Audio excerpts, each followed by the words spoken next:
ஒரு சிறுபான்மை சமூகத்தினுடைய அரசியல் தலைமை சிறுபான்மை சமூகத்தை காப்பாற்றுகின்ற அல்லது அதை பாதுகாக்கின்ற ஒரு அரசியல் செய்ய வேண்டுமே. ஆட்சியில் இருந்து கொண்டு அந்த ஆட்சியை கவிழ்த்து மீண்டும் ஐக்கிய தேசிய கட்சி ஆட்சிக்கு கொண்டு வர வேண்டும் என்று அங்கு நடத்திய சூதாட்டம்தான் முஸ்லிம்களை ஒரு பாரிய கேள்விக்குறியாக பெரும்பான்மை மக்களிடத்தினுடைய அரசியலிலே பார்க்க வேண்டிய ஒரு தேவை அவர்கள் கேட்பார். மக்களை ஏமாற்றுவதற்கு ஒரு இல்லையில்லாத எப்படியும் ஏமாற்றலாம் என்று பச்சை பொய்யை சொல்லுகிற ஒரு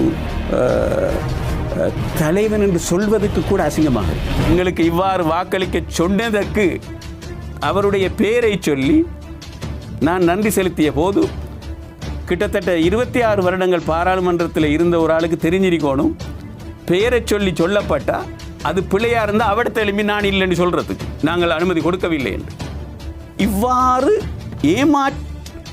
எப்படியும் ஏமாற்றலாம் என்று பச்சை பொய்யை சொல்லுகிற ஒரு தலைவன் என்று சொல்வதற்கு கூட அசிங்கமாக இருக்கிறது.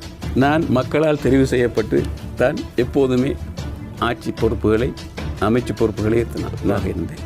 பாராளுமன்றத்துக்கு கூட கேட்டு வர வேண்டும் என்பதில் தெளிவாக இருந்தேன். ரவுஃபக்கீம் எத்தனையோ சுத்துமாத்து எனக்கு சொல்லி தேர்தலில் கேட்காம ஆக்கிடலாம் என்று பார்த்தார்.